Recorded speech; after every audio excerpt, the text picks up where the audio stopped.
I'm gonna start. Can you hear me talk? A psychoanalytic view of The Little Prince.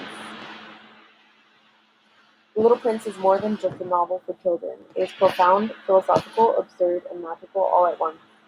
The Little Prince introduces the narrator, who we find out is a pilot in the story, who has grown into a man that believes adults lack imagination and understanding.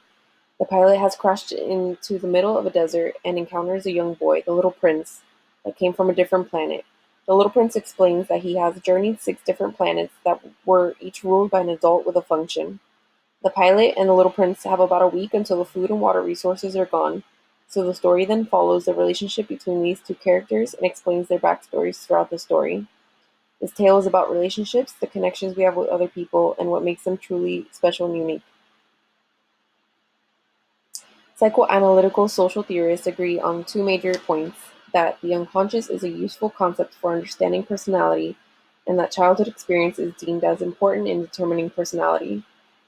In Freud's theory of personality explains that the id derives of a personality component made up of unconscious psychic energy that works to satisfy basic urges, needs, and desires.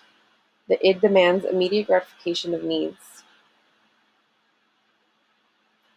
Carl Jung expanded the work of Freud and the unconscious mind to emphasize the mythological forces working within an individual that shapes his or her personality. Jung formed the concept of archetype and the collective unconscious to explain the commonality of dreams, images, and situations found in all people. Jung allowed himself to experience the unconscious firsthand through dreams and fantasies, comparing his role to that of an explorer who was strong enough to make this dangerous voyage and come back to tell others what he found there. In Carl Jung's psychology, archetypes are the images, patterns, and symbols that rise out of the collective unconscious and appear in dreams, mythology, and fairy tales. When it comes to Freud's theory, the Little Prince represents the id, and according to Jung's theory, he is represented as the hero of the story. The Little Prince is presented as a child in the book.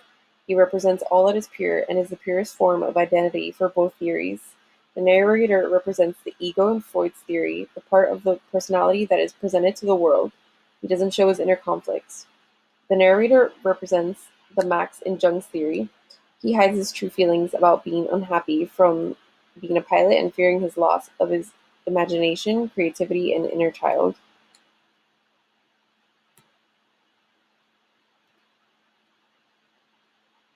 The adults and the planets. According to Freud's theory, they represent the superego, which is composed of our internalized ideals that we have acquired from our parents and society. In Jung's perspective, they represent the shadow, which is the side of our personality that contains all the parts of ourselves that we don't want to admit to having. The fox. The fox represents Freud's theory eros. He referred to eros as the life instinct, which includes the sexual instincts, the drive to live, and the basic instinctual impulse like thirst and hunger.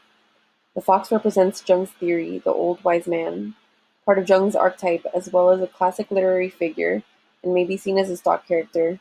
The wise old man can be a profound philosopher distinguished for wisdom and sound judgment. The snake. The snake, represented in Freud's theory, Thanatos, derives from competing drives, death and life. The snake represents death and told the Little Prince he'd be able to return to his asteroid. The snake was the Little Prince's only transportation to his asteroid and to go back to his beloved Rose. According to Jung's theory, the trickster, the snake tries to trick the Little Prince to biting him, which would end up killing him if he did. He later takes on the snake's proposition as a way to get back to his asteroid. Lastly, the rose. The rose represents in Freud's theory the libido, which is the part of the id and is the driving force of all behavior, which is mainly the Little Prince's true desire and need to go back to his asteroid, to go back to the rose. In Jung's theory, the anima represents the femininity of the Little Prince and the purest form of the prince's desire. The rose is the whole purpose of his journey, to return back to his asteroid.